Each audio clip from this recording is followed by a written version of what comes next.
big solar installation. So it kind of caters to the general public needs at a very larger scale. So it is not rooftop solar PV, just to be clear. And I'll go into some more details later on.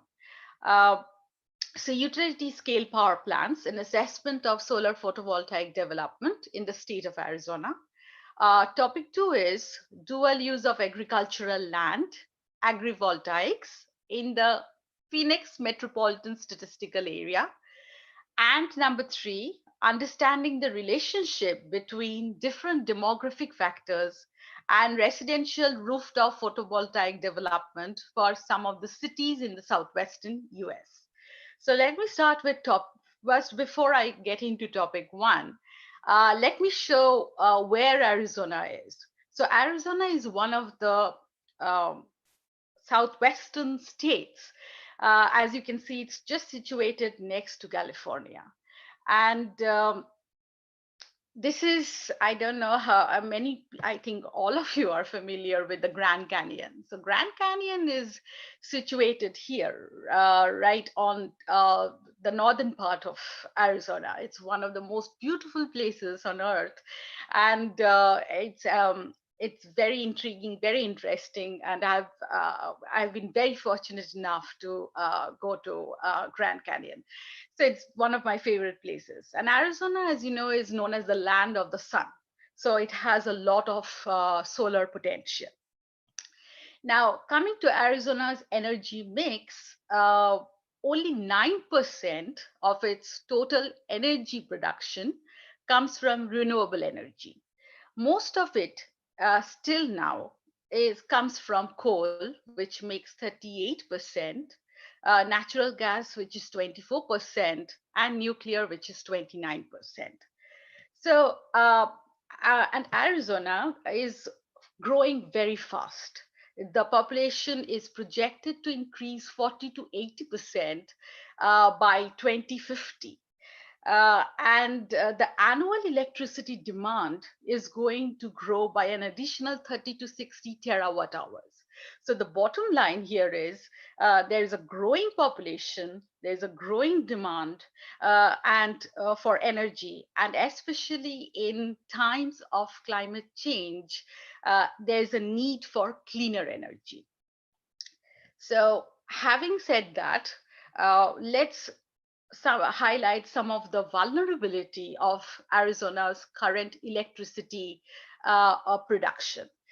For natural gas, all of the natural gas in Arizona is imported. There is no preserves of natural gas whatsoever, no natural gas storage. For coal, most of it is imported from other resources. There's just one active Arizona mine, which is scheduled to be closed in 2019. And coal generation is in decline in Arizona. And coming to nuclear, Palo Verde Nuclear Generating Station is one of the largest nuclear power plant here in the United States. And it's going to operate until at least 2045. That means there's no long-term plan for it to remain open. Second, there is no active uranium mining processing. So the future of mining is very controversial here. So there are a lot of constraints and restraining factor while banking on the other conventional energy resources. So what's the way out? So solar energy is the only domestic energy resource that has the potential to sustainably contribute to state electricity generation. Now, let's get into some of the reasons why solar. Why do we need solar? So why solar? It's endless, abundant, and as you can see from the map here, this is where Arizona is. It has a very high GHI. GHI stands for Global Horizontal Irradiance. In other words, it has very high solar potential. So it's very hot. It can go up to, it's very dry heat out here in Arizona, and especially the summer months. So it has a lot of potential. first of all. And second, it is low carbon. Solar power is low carbon. So it's most of the contribution of CO2 emissions comes from the electric power sector. And solar PV emission is just emits just 1% of the total carbon emission that is generated from a coal plant. As you can see here, solar power is just generates nearly 1/100th of what any new coal power plants generates. So it is much more low carbon. It is clean energy, and it does not need any water at all for its maintenance, for its operation. So in think about this problem in the context of global world sustainability, where there's water shortage, there's air pollution, there's high carbon emissions. Solar power kind of checks all the requirements. So there's absolutely no water, little to no water required when compared to other forms of conventional energy. Now, there's huge public support for solar power. So, as this public survey shows, nearly 89% of the total respondents support solar panel farms. This pattern is similar for other renewable energy as well, like the wind turbine farms, there's 83% support. Now, why do people support it? Mostly because you save on the utility bills, you save on your electricity bills. To help the environment, it is better for families, and you also get a solar tax investment credit. That means if you invest on it, you get a tax cut, you get some benefits, some financial benefits out of it. So there are certain very good incentives on why you can move to solar. Okay. Now, but what's the current scenario in Arizona? Germany, I don't know how many of you are familiar with the solar potential, solar development there. Germany has invested a lot in solar development. It is one of the leading pioneers in solar photovoltaics. Uh, so let's compare Germany with Arizona. The land area is more or less similar. However, Germany is located much up north in the towards the northern latitudes compared to Arizona. The average horizontal irradiance, or the GHI of Germany, is nearly half of what Arizona receives. But it produces 38.7 terawatt hour of electricity from solar. Whereas Arizona, even though it receives more than nearly double of the GHI, it only produces nearly one third of what uh, Germany produces. So it's just 3.75. Nearly 1/10, sorry. So you can see there is a discrepancy, and a lot can be done with Arizona. So now, before I get into the main nitty gritties of my topic, let me just introduce that there are two types of solar generation. One is utility scale solar energy, and what is that? It's basically a large scale solar energy generation. You feed into the grid, and so it requires a large area and it needs grid access. Second is the distributed generation. This is the rooftop solar PV, where you generate the energy at the point of consumption, and it kind of reduces grid dependency. So these are the main two types of solar energy generation, types of ways in which solar PV uh, exists. So what's one of the drawbacks of solar energy, especially the utility scale, is that it requires a lot of land to generate a certain amount of energy. So I here there are three examples. One is the Navajo generating station, which is a coal power plant. So the acre, if we compare the acre per gigawatt hour, that is 0.15. That means you need this much acre to generate 1 unit of a gigawatt hour of energy. Now, the Palo Verde nuclear generating station, the requirement is 0.12. And the Mesquite solar power plant, which is a solar PV project, you require 2.15 acre. So when comparing solar PV to nuclear, you need 18 times more land. So when you compare solar PV to coal, you need 14 times more land. So the main take home message is area requirement of solar PV is high. So it's a low energy density medium. It's a low energy density tool. So having said this, we know that solar energy has a lot of benefits, but it requires a lot of land. So, what is it? What is the problem? When we see this problem from a lens of an urban planner or an energy planner, it is indeed an energy and a spatial planning issue. So, the role of planning and planners in renewable energy is an emerging field everywhere. Here in US, in India, everywhere. In China, everywhere. So the low energy density of solar PV systems kind of presents its own spatial challenges. Satisfying the demand of electricity using solar PV is just not an energy issue, but also a spatial planning issue. So it answers, we have to answer while planning, making this transition is where do we develop solar? How do we develop solar? So multi-level planning can provide opportunities for interpretation and implementation of renewable energy planning. And PV development can thus be envisioned at different planning levels, the state level, the metropolitan level, and the building level. So this is kind of a background information on in terms of the theoretical aspect of the solar and energy planning. So having said this, having setting the background, the research goal of this study is to evaluate the solar photovoltaic potential of Arizona through spatial and energy planning considerations at state, metropolitan, and city levels. So let me start with giving a brief idea about the research questions at the three levels. So my topic one is state level.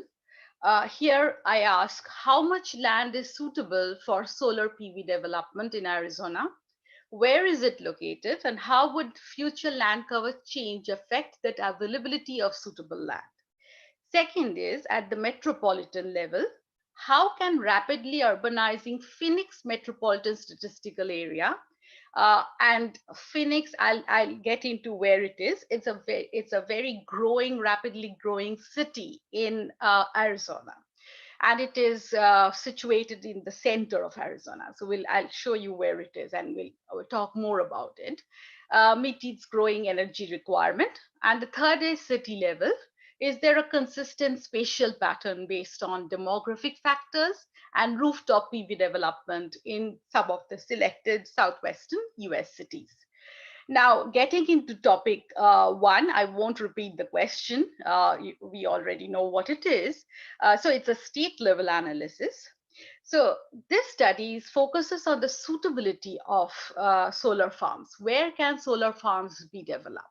Now, there were several literatures that I found out while doing this research, and it shows that the land suitable for PV development currently varies from location, and you can see the variability. The most favorable land here is 13.98%, and the most favorable land in Oman is 0.5%. So how varied the range is from California, from Iran to Oman, sorry. So it's hugely variable. Now, why is it variable? Because there are certain factors which affects the variability, and my study shows those. Now, I won't get into the nitty-gritties of the methods and the data sources. I'll just give a very brief outline of what it is, of how I did this study. So I used a multi-criteria analysis method to find out the suitable area. So several factors and constraints for PV development were identified, and then in this study, in Arizona, public opinion was first used as a factor, the perception of people developing solar energy.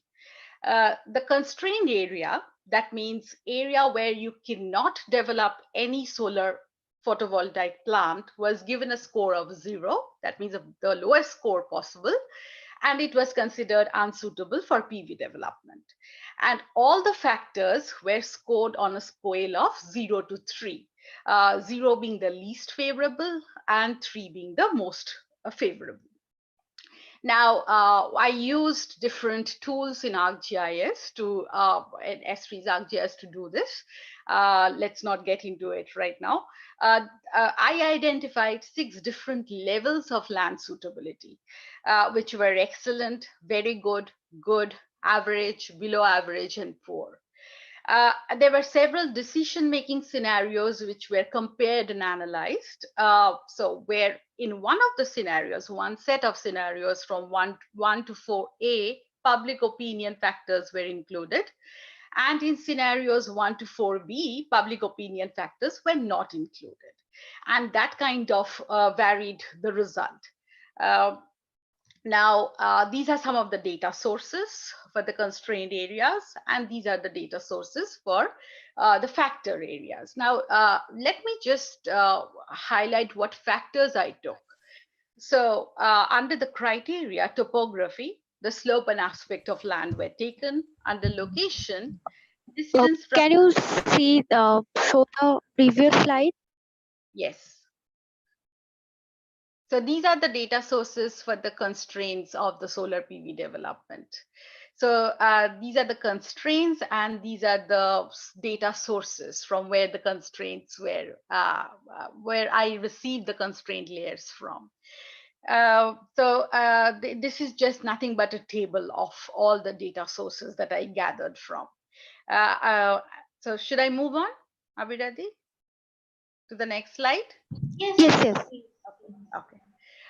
So this is the factors where the criterias. So under topography, you have the slope and aspect of land. For location, you have distance from transmission lines, distance from roads, highways, and railways. Under resource, you have solar radiation. And as I said, this was the first time when public opinion was included as a factor. So that under that, I have distance from wildlife, distance from wetlands, a distance from developed areas, distance from places of cultural and historic importance, and distance from areas for recreational activities. Now, all these are the data sources for related to the different criteria that I took. So now let's move on to the next slide. This is the constrained area. The orange patches that you see are the areas where you cannot develop solar PV because it has a lot of factors are not suitable for this. So the total area of land is nearly 55%. So you don't have a lot of land that is suitable for PV development. So let's get into the factors that are responsible for solar PV development. Now, this is a map which shows the transmission lines and the suitable areas for solar PV development for transmission line, from transmission line. So transmission line is a very important factor for solar PV development. If you don't have the transmission lines to transport your electricity from the place of generation to the place of demand, it's very difficult to transmit that energy. And it is very expensive to make transmission lines, to build new transmission lines. So it is a very important factor. Now, just to give, I just show one factor out here. There were several factors that I took. This is just, and I can share the paper that was published with Abhirati later on, which gets into the details of the different factors. So for the brevity of this presentation, I will just stick to one particular factor. Yeah. Any, should I Yes, go ahead? anybody has a question? Or Any, else kindly mute yourself. okay, should I go ahead? Yes, yes. Please, Okay. participants, if you have question, post it in the chat box. Okay. Debaleena, go ahead. Yes. Okay. Thank you. Okay. So therefore, different suitability scores were given. So the red patches that you see, the red box, those are areas where absolutely the transmission lines are far away from the source of generation. So there are no transmission lines. So that gets a score of 0. But within 1 mile, the transmission line, the suitability score is 3. That means the distance from transmission line is important. Within 1 to 3 miles, the suitability score is 2. And within 3 to 6 miles, the transmission line is the score is 1. That means the PV development, the land where you can develop PV, solar PV, at a utility scale has to be within 1 mile to get the most maximum score possible. So this is just one factor that was taken. There were several factors: slope, aspect, and solar radiation, distance from roads, etc., etc. But I won't get into that right now. So this is the suitability scorecard that I came up with, and the score would depend on the different scenario that were analyzed.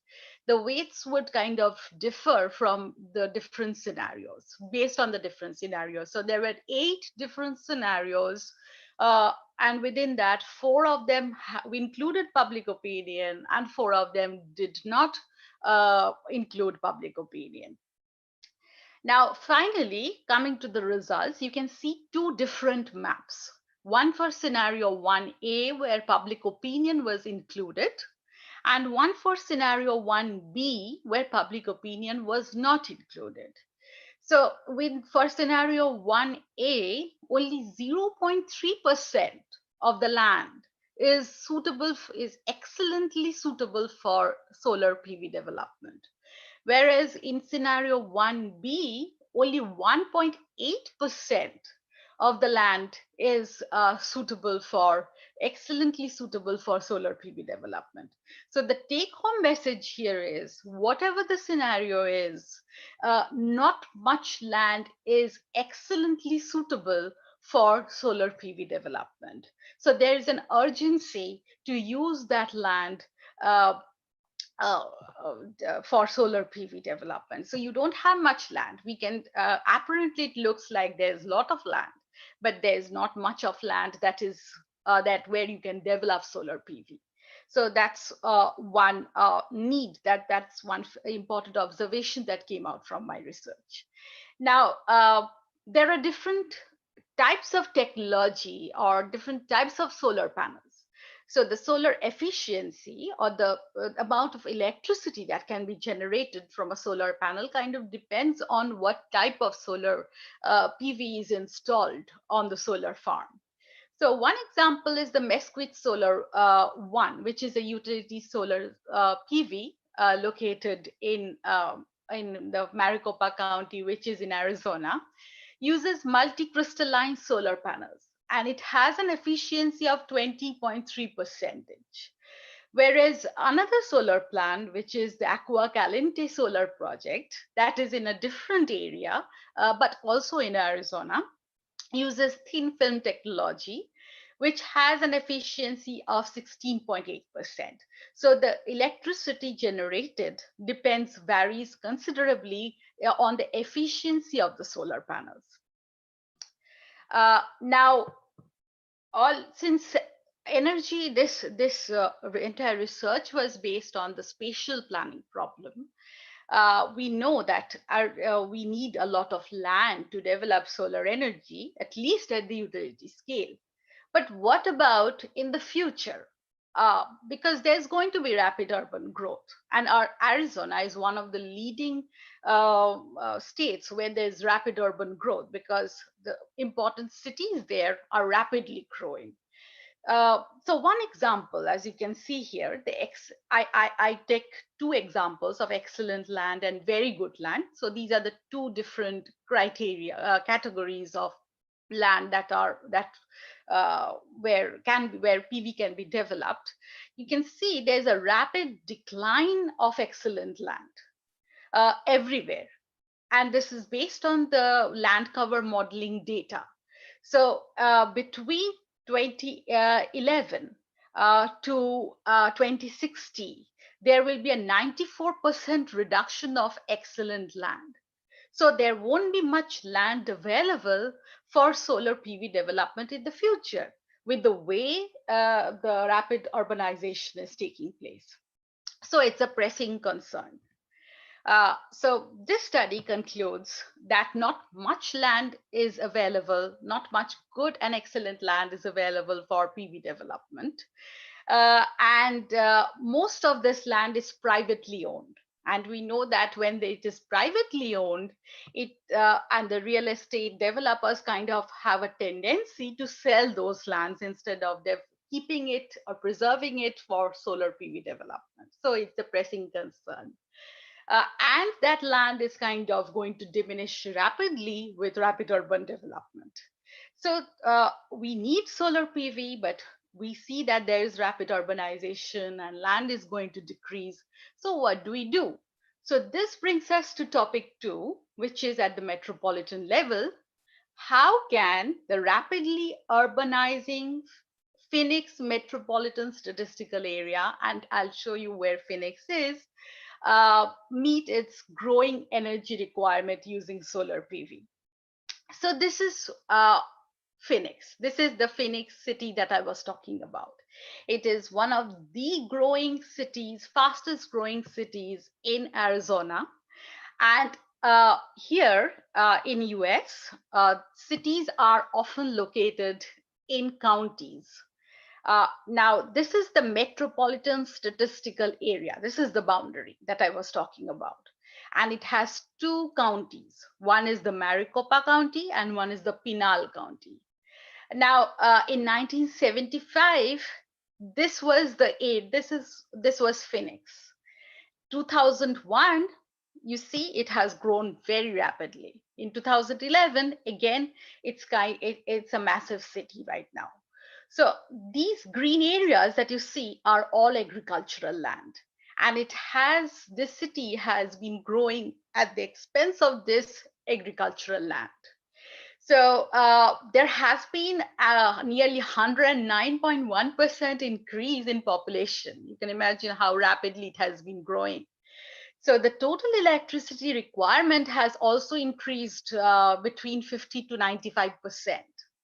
And keep in mind, Phoenix MSA has a very low sprawl index. That means it's a very sprawling city.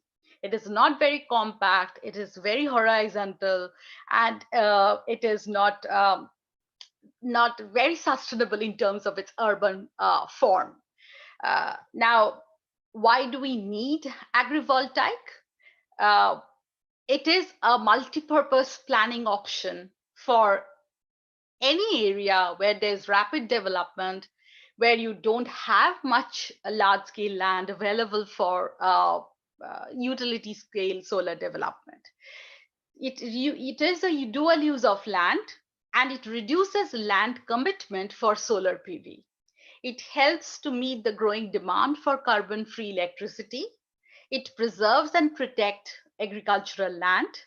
It reduces transmission distances. And it encourages greater urban density. Now, what is the agrivoltaic approach? Agrivoltaic. Agri means agriculture.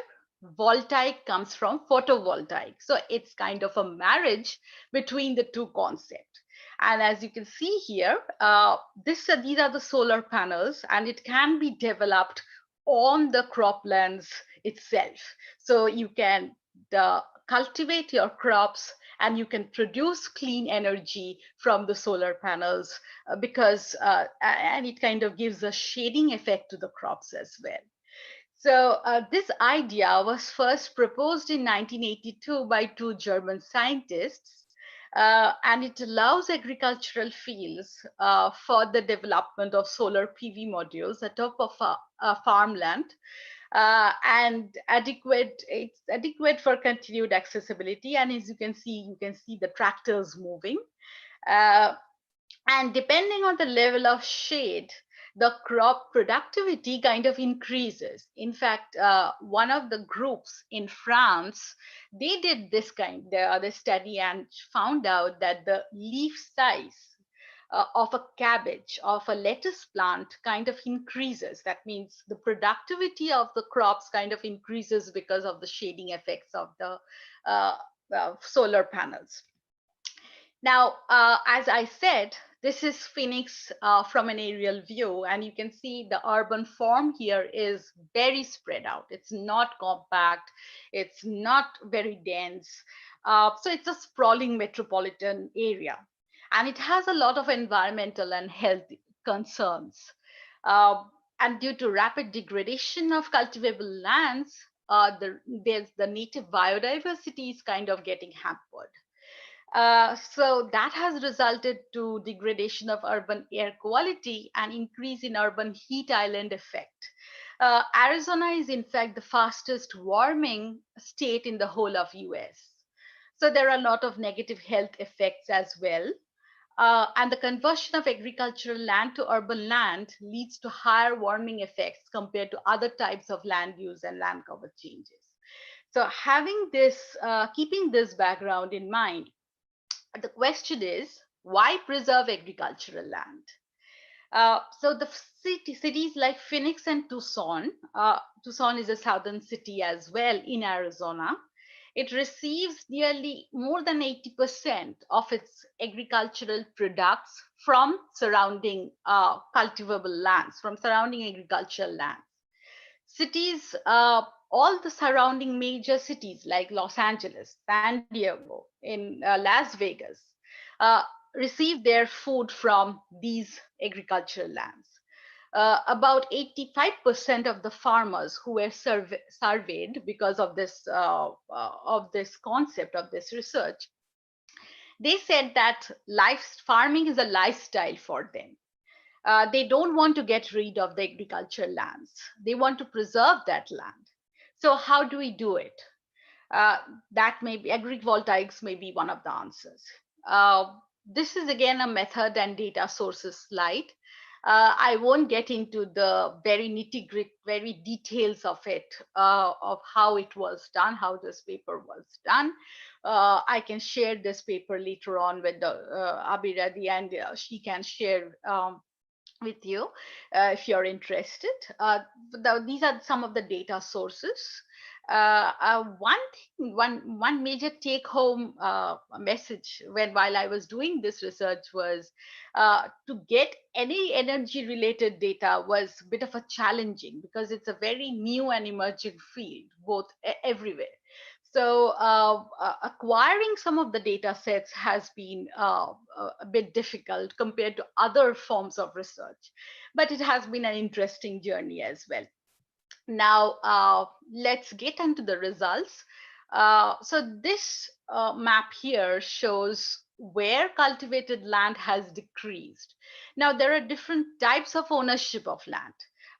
There's private ownership, there's Indian reservation, that means the tribes, the indigenous tribes, and there's state trust.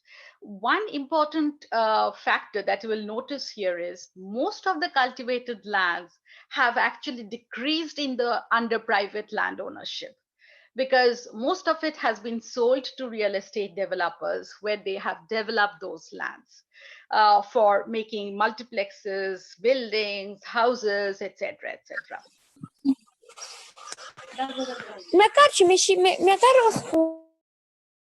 Okay. Now this is the slope of agricultural land, and we can see that nearly 92% of the land has a very favorable slope, has less than 5 degrees of slope, which is favorable for solar PV development.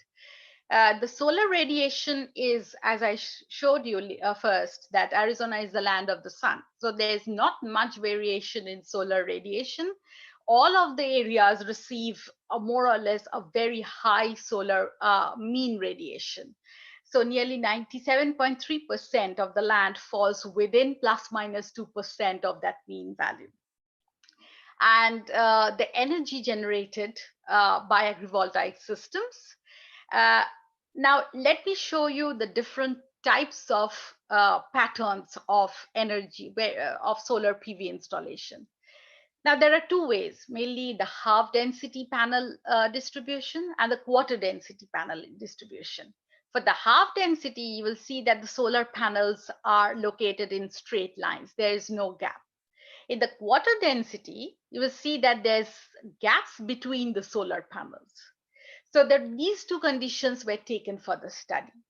For half density panel for solar PV installation, within a particular service territory. Now, there are two different service territories in Arizona. One is the APS service territory and the SRP service territory. Now, what is a service territory?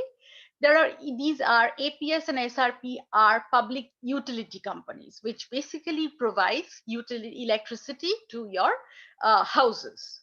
So these two companies have their own catchment areas or business areas. So my study found out that with these two types of density patterns, nearly 80% of the total electricity requirement in these service territories can be met. So this agrivoltaics has a huge potential. Now, getting into the transmission lines. As we have seen before, transmission line is again important. And my study found out that the agricultural land that are existing are very close to the existing transmission lines. So that's a very plus point for developing agrivoltaics. Shading of crops.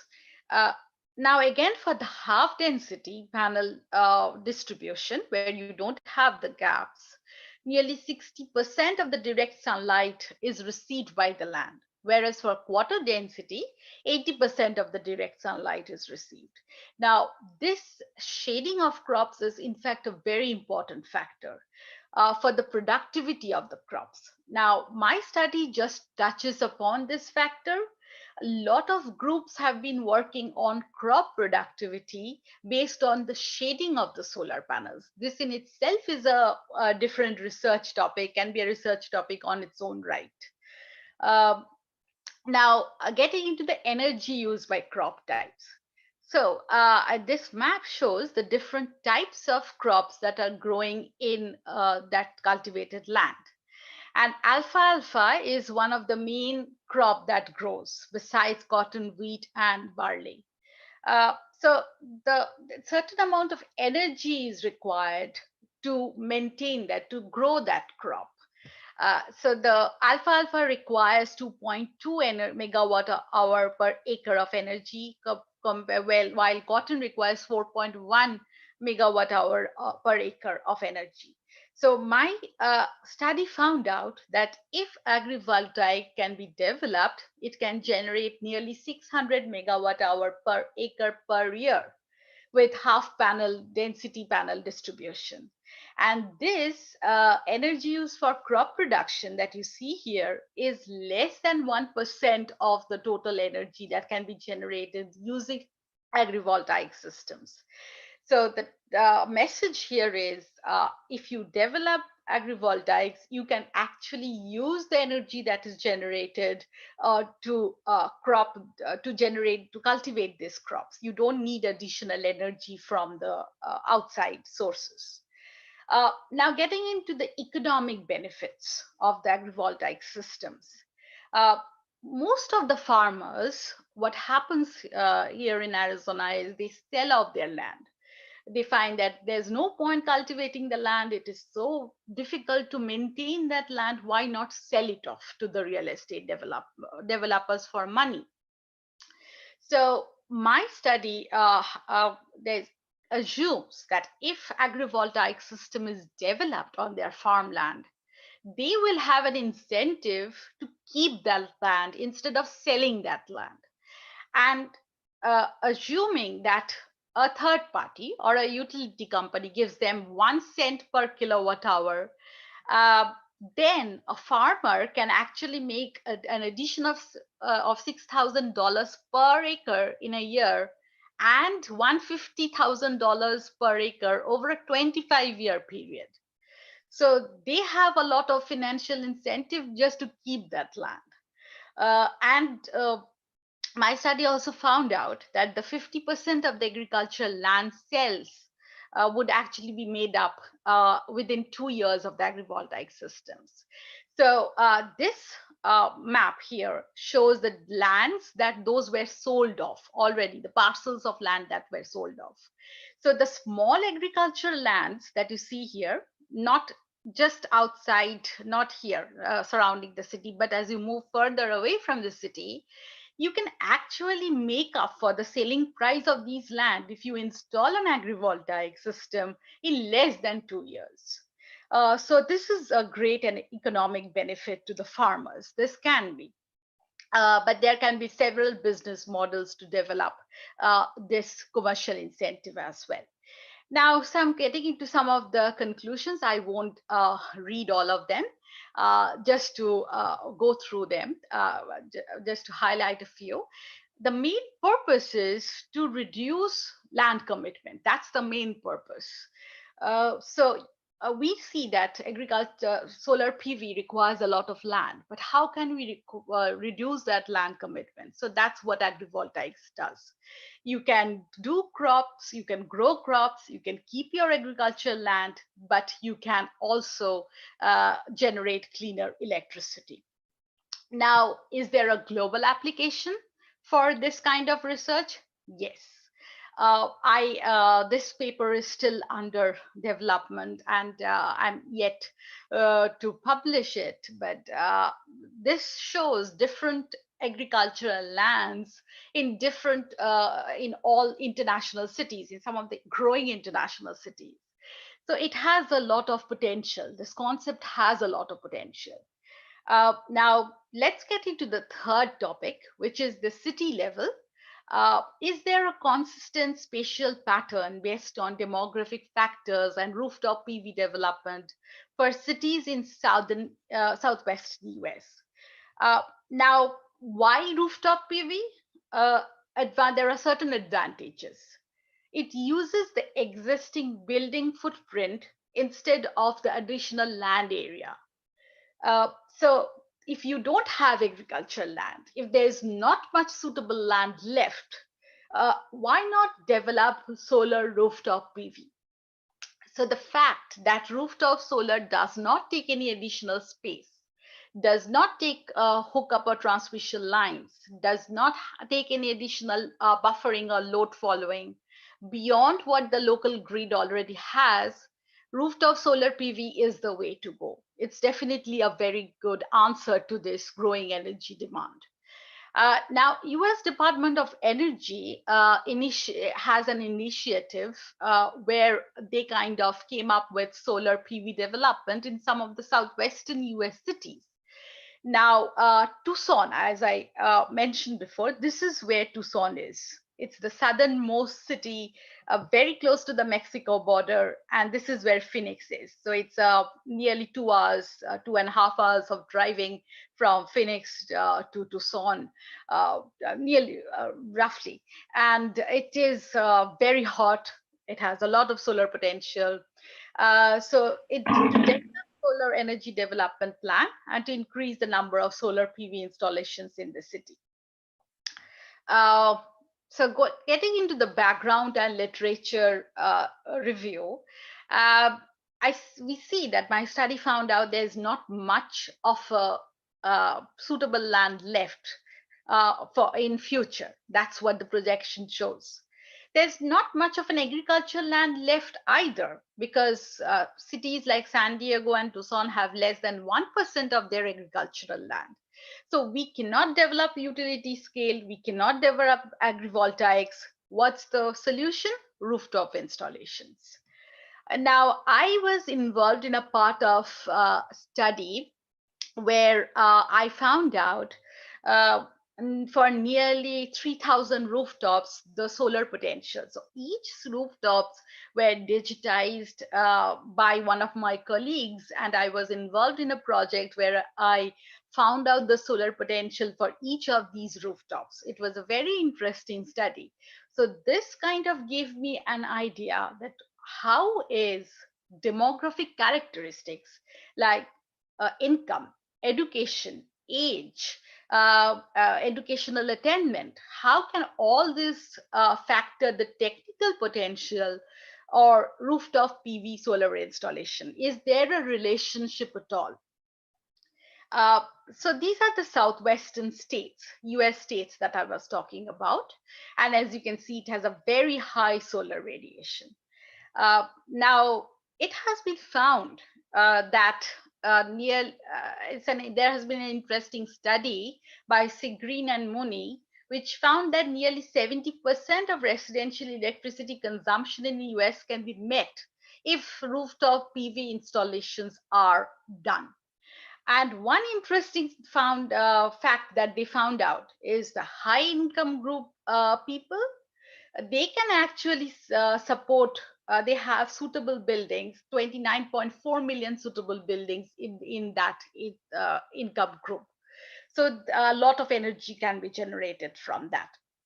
Now, this is my study. This is where I found out that the PV installations that have been taking place by zip code, there's a strong correlation between the PV installations and the population centers. So where there's high population, there's a very strong correlation in number of PV installations. This is for California and this is for Arizona. Now, there are some of the background literature that I found out in this regard is uh, depending on the demographic characteristics like income and education, PV development is varies significantly. In Texas, for example, an average PV adopter is more educated and at the higher income. Now, whereas in early adoption of rooftop solar in the US has been primarily concentrated in higher income households. A recent study in Australia showed that education and knowledge were not significant in the adoption of rooftop PV. Uh, so you can see that there has been some contradictions in the study. Some studies say that the education and knowledge were important, whereas other studies showed that no, it's not important at all. So what needs to be done is a detailed study needs to be done on this topic. And I found this to be very interesting because of the existing conflicts as well. Again, let me not get into the details of the methods and the data sources. I'm going to share the slides, and if you're interested, you can take a look at it. My data, I'll just mention two data sources here. One is the Open PV Data Project. So it's a project that is funded by the NREL, National Renewable Energy Laboratory. So they give you the data on the number of PV installations by zip codes. And for the demographic factors, I took the data from the American Community Survey. Now, let me get into the main study here. I selected 8 cities because these cities have significantly higher zip codes, which had a lot of solar installations. So, and the cities were Los Angeles, Sacramento, San Diego, San Francisco, San Jose, Phoenix, Tucson, and Las Vegas. All of these had significantly higher solar PV installations in their zip codes. Now, getting into some of the results. Now, this study is still under development. So these are some of the preliminary results that I'm presenting. I'm planning to work on this in the future and probably get it published soon. So what I found out was in the cities of Phoenix and Tucson, the PV installations have a very positive relation with race. That means white population who are well-to-do, they can afford higher PV installations. They can afford to set up PV on their homes. In Sacramento, on the other hand, there's a positive correlation between Asian population and PV installation. Uh, Now, education, that I found out, that is not a major factor in Phoenix and Tucson. Whereas in San Francisco, zip codes with high PV installations have higher percentage of population with bachelor's degree or higher. So you can see it kind of varies from one location to another location. So that's interesting. The median age varies from 34 to 40 years in Tucson, while it varies from 35 to 44 years in Phoenix. Unemployment rate is low in Phoenix, Tucson, and Las Vegas.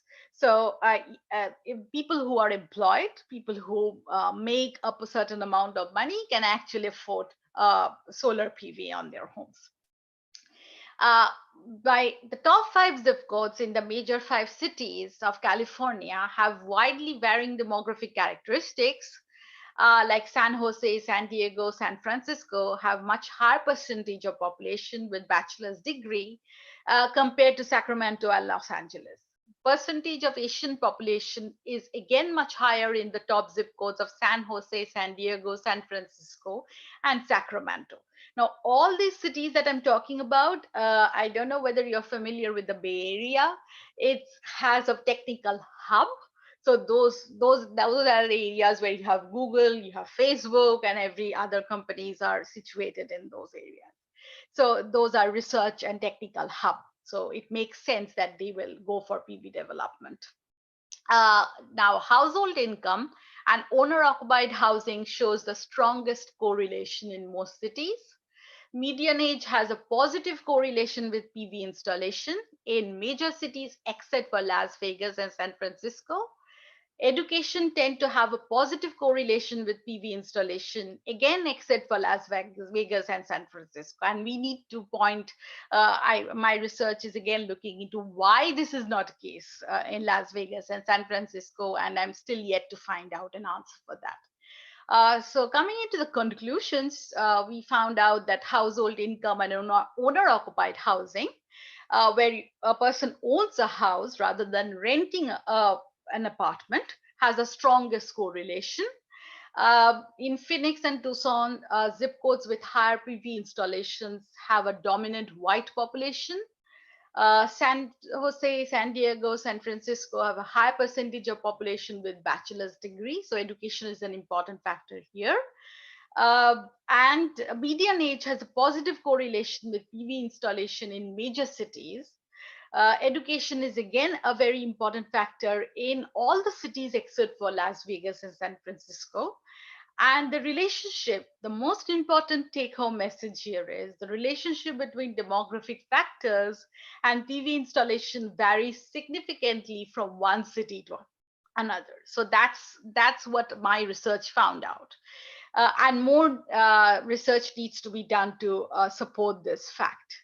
So just summing up my entire presentation, I know it has been long, it has been lengthy, and I am, if you, I know you guys might be bored to death, but just bear up with me for a couple of minutes. What my research sums up is, it's a transition to renewable energy. This transition is very required in terms of climate change, global warming, and this transition can influence the energy mix and may change the existing spatial pattern for the area. In this context, renewable energy planning and spatial planning are all integrated. Those are not two different things. Those are not two different disciplines. Those are interconnected. This research is a step towards this energy space nexus. In this work, PV development is analyzed at 3 different planning levels or spatial planning levels. The state level, where you see the utility scale solar development, the metropolitan level, where you see the agrivoltaics development, and the city level, where I try to establish a relationship between different demographic factors and solar PV installations. Analyzing all the three different planning levels will help in proposing future policies and development schemes for both utility scale and rooftop solar PV development in the state of Arizona. So my work here is just a blueprint uh, for energy development plan for the state of Arizona. And this concept can be applied everywhere. It can be applied to any energy planning in Kolkata, in Delhi, or anywhere in India, or anywhere in other developing countries as well. Depending on the urban form, depending on the requirement. But the basic premise remains the same, that we need to make this energy transition, but how do we do it? So this was my presentation. Thank you. If you have any questions, um, just feel free to ask. I just stop sharing my screen for the time being. Yes, Debaleena, thanks a lot. Actually, I think many of the participants, and especially the students, have come to know about a entirely new set of research field in which we can really explore. Because this is not the very stereotypical or the kind of work that goes on. It's a very new kind of field. There is a lot of opportunities to explore. And there are a lot of questions also. Yes, Uh, so I kind I'll of just, thought that while presenting. Yes, I'm yes, happy to answer. Yeah. yeah, I'll start with some of them. Chandan Shurabhi Dash sir has asked, do you consider rooftop areas for calculating uh, land in case of city habitants? What is the transmission cost of solar energy compared to others if demand arises? Yeah, that's a very good question. It has a lot of questions packed into one single question, though. I don't have the specific figures for this right now. I can, in fact, what happens with, I can give a very general answer. So, what happens with rooftop PV is that it's distributed in nature. So the transmission cost is very minimal because you generate it on your home, and you can actually use that percentage of solar for your own consumption as well. And the excess you can actually give it to the grid. So that's net metering. But for utility scale, what happens is the cost of transmission is very important, because that's where it's a mass generating site, and you can transmit the energy from the place of demand to from the place of origin to the place of demand. But the cost, how it varies, I need to give see some of the facts and get back to him. But the main, I can say this, that the cost is comparatively very, very low in distributed generation. In fact, there's sometimes it can be zero as well when compared to the utility scale. Yeah.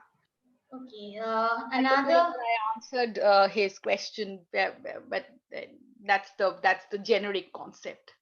But I If can still sir is provide. online, he can ask himself if he's available.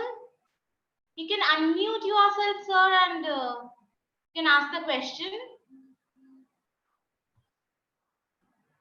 Okay, I'll just move to the next question. In So, case of hel- Arizona, yeah, yes, sir, please. hello. Just Yes, another question to madam. Hello. But Yes, I'm yes, yes. you're audible. okay. Okay. Yeah. What is the unit cost of solar compared to other like the water or coal? The unit cost is too much high in case of India. And what is the Yes, in case yes. of Arizona? Yeah, the unit cost, I have to, sir, give you the exact number. I don't remember it right now, but I know that it is still higher. But I have been working with a person, a scientist who has been developing the solar panels. So his research is underway to make the unit cost lower, because as with technology development, it has been the cost has actually come down comparatively when you compare it with a decade. Actually, that is the main problem for not popularizing solar against the Yes, concept of non-carbon energy. That is the main yes, problem of the world, yes, even in yes. case of India. Yes, absolutely. And that is one of the challenging factors. That is one of the inhibition that people don't want to install solar because the initial cost is very high. Still now it is high. But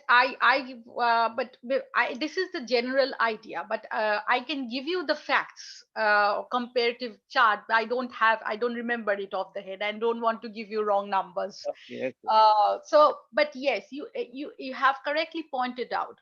So it Yeah. also depends on the state policies, on the incentives that the different states give. Like in Arizona, I'm in Florida right now. We moved to Florida.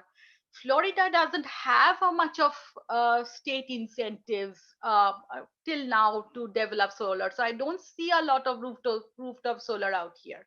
Yeah. But when back in Arizona, a lot of utility companies, the state public service commission as well, who control this kind of policies, they got in hand with the different utility companies, and they had those incentives to bring down the cost. And there are different financial models that are in place as well.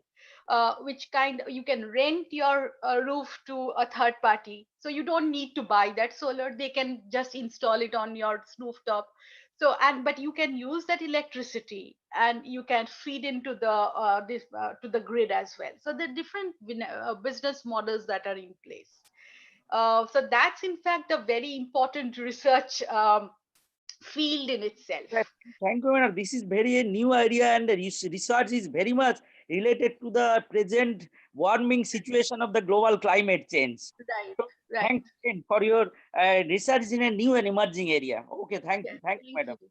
Thank you, thank you. Some of my students has been asking, explain global horizontal irradiance, GHI, if you could shortly like explain. Yeah, so global horizontal irradiation is basically the solar radiation that falls on the Earth's surface. It's basically the total solar radiation that an Earth surface receives directly. It's the direct beam that reaches the Earth's surface without getting absorbed by other atmospheric.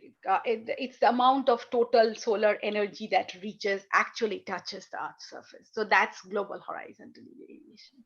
Okay, another question is, maybe you have mentioned in your slide that the distance from the wetland may help in solar photovoltaic development. So how does the distance affect? The distance from the wetland helps in solar PV development. How? Oh, so when I mentioned distance from wetland, it is one of the factors. It is one of the public opinion factors. So in a survey, it was asked, and this survey was done all over the US, that do you consider solar PV development near the wetlands? Do you think it is a good idea to do that? So the fact it's a factor because many people said, no, I don't want it within 1 mile of the wetlands. But yes, if it can be developed within 3 miles, 3 to 5 miles of the wetlands, then definitely it's a good factor. So my study takes in that public opinion and says, okay, so the area, there are wetlands or natural habitat areas in Arizona. So if the land, within taking that factor into consideration, if that particular land can be developed, solar PV can be developed after 3 miles or 5 miles, then it will get a higher score of 3. So wetlands is a factor that was considered for public opinion. Hope I answered the question. Yeah. There is another question by Paushali Rai. Is agrivoltaic suitable in Indian agroclimatic conditions? Can you repeat the question?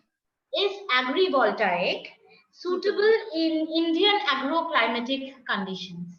That needs I won't give a direct answer to that because that's a very empirical study that needs to be done, because we need to actually set up an agrivoltaic system and see how it functions in a climate, in a monsoon dependent climate.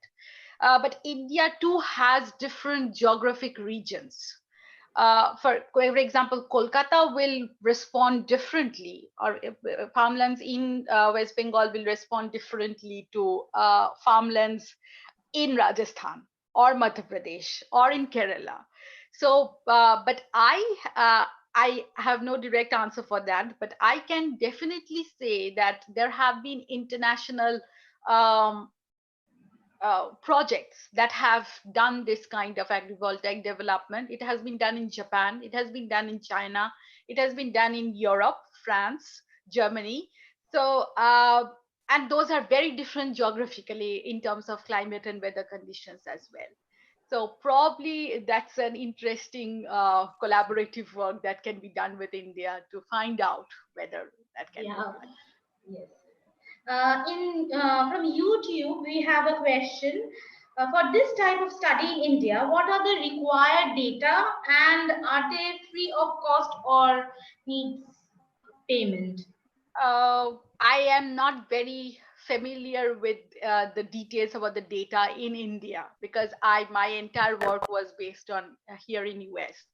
But the general my impression would be it would be challenging to get some of the data, like the data for transmission lines. But I probably an energy expert from India would be better answering that question, because but we can definitely get all the physical data. For example, the national elevation data, the slope, the aspect, the GHI, all these things can be available readily. The weather data.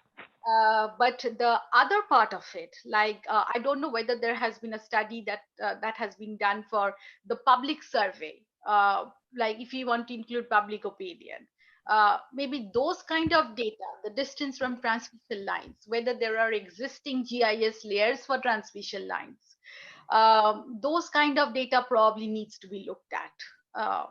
I'm not sure whether that exists so far. A lot of data creation is required Yes, in case of for that India. kind of thing, Yes. and maybe that requires a certain kind of state or central funding to do that kind of, to generate that kind of data set. I think I have asked you most of the questions, and if anyone has to say something or express their opinion about the entire program, please feel free to come forward, and you can unmute yourself one by one and can ask some question.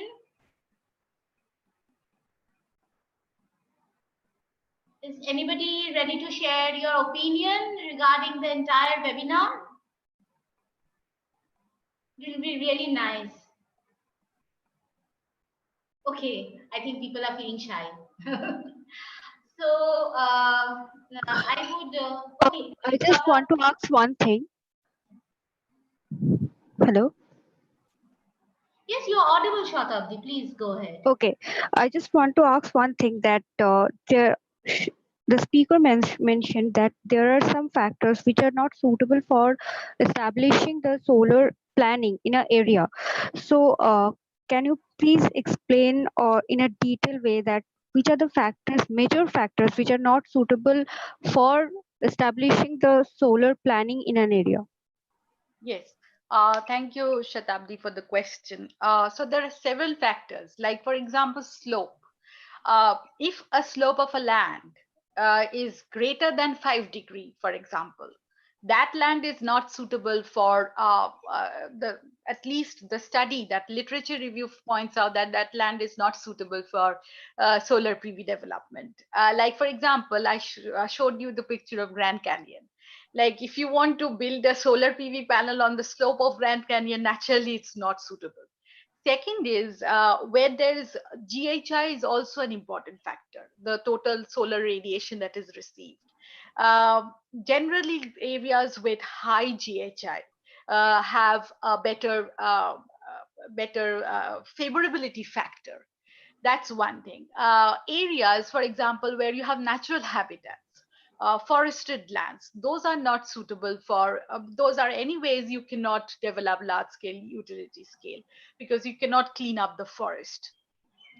So these were several factors. Like for example, rivers. If you have a river, and we know that river fronts, the side of the river banks, are very sensitive, biosensitive. You cannot simply go and develop it on the just next to the river. You need to create a buffer, and they need to leave out a certain space, and then the land after that may be suitable. So there are a lot of environmental and geographical factors like this, like the distance from roads. How far are, if a plant site is very far away from road, then definitely it's not a very good idea. You need to be closer to the road because you need to, while constructing a power plant, you need access to that road. So these are the different factors. I can share my paper with all of you, and you can with Abiradi, and she can forward it to you, and you can go through the different factors where I talk about more about them in details. Okay, some of the graduate students are asking what is photovoltaics and what is a PV installation. If you can briefly Yeah, talk so about there are different technologies of solar installation.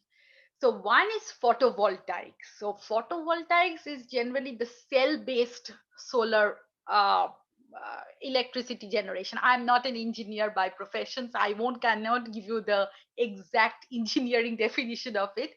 But conceptually, it's solar panels. When you install the solar panels, the ones that I showed you in the picture, so those are like very flat based panels that you can install on the roof, you can install on the ground, you can install on a cultivated land as well.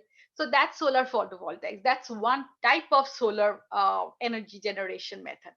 Other one is the CSP, or the concentrated solar power plant, where you have these towers, massive towers, and you have this parabolic troughs, which kind of concentrates the solar panel, solar energy to that particular trough, and there is a liquid which kind of evaporates and then pushes it kind of changes that liquid to vapor, and it generates electricity. It runs the turbine based on the vapor, and it kind of produces electricity. But the main difference between CSP and solar photovoltaic is CSP requires a lot of water in its process, in the energy generation process. But solar PV is very less water intensive. It just requires water to probably clean the dust that settles on the solar panel. That's it, but not in the energy generation process. So this is the main difference. another question from Nirmita Dikpati. How much minimum range of solar radiation is required to set up a solar PV system? Is there any minimum requirement? There must be, yeah. Yeah, minimum requirement, I exactly don't remember. I can't give you the exact number as of, I just, it's off the head. But I can definitely, as I showed in one of my slides, there is Germany, there is Arizona. Germany has a very low GHI, nearly 1,000, less than nearly half of Arizona. But uh, it has a lot of energy. It has nearly double that of energy potential that of Arizona, because there are a lot of solar PV installations. Now, if you ask me what amount of threshold that is required, I need to see that and get back to you. Uh, Definitely, if it can be done in a temperate climate like Germany, it can be done in a tropical climate like India as well. So it cannot be zero, definitely, but it has to be a greater than that. But the exact number, it can vary. from climatic regions. That's one thing that we should take into consideration. But the average value, I need to see that and get back to you. Okay, thank you, Debaleena. I would request all the participants to please switch on their videos. There will be a snapshot taken with our resource person. So kindly, Debabrata, please do the required procedure. Please, everyone, switch on your. I have another question. Actually, I want to Yes, know sure. in a elaborate. What is you mentioned that the service territory, APS and SRP. So can you please elaborate the concept? Yeah. I just want to know. Yes, yes. So SRP and APS, are utility companies. Like CSC. You still have CSC. I have been long outside home, so please forgive me if I am getting it wrong. So you still have CSC, right? The electricity Yes. company who gives you power to Kolkata. Yes. Huh. So Yes. something like that.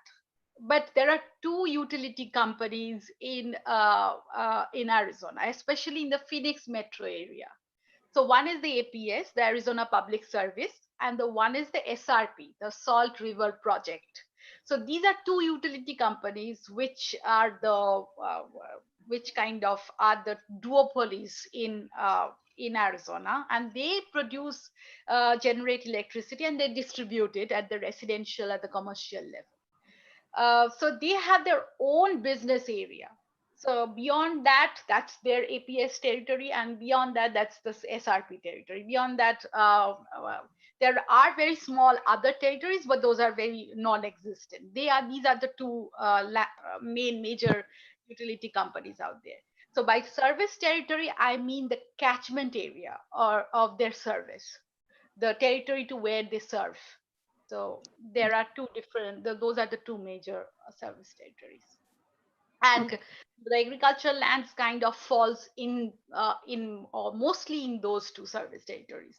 So you can definitely use them for Okay. generating. Excuse me, ma'am. Another. Ma'am, can I ask a question? Yes, yes, go ahead. Okay, Shatabdi, please, you may proceed first. Please, Shatabdi. No, you just ask, then I will ask. It's okay. Okay. So my question is, I hear the manufacturing of the PV panel create toxic byproduct and waste. Is it true? This is one of the it's a, I won't say it's a debated issue, but it's, some of them has raised this issue. I went to visit a power plant.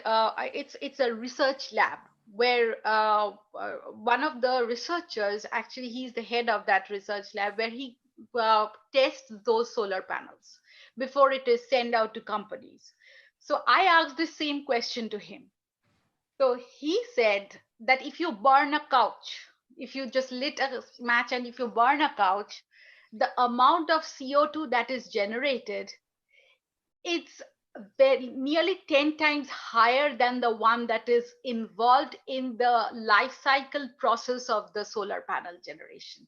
So you get my point. It is so negligible compared to the other processes that we go through every day: the smoke, the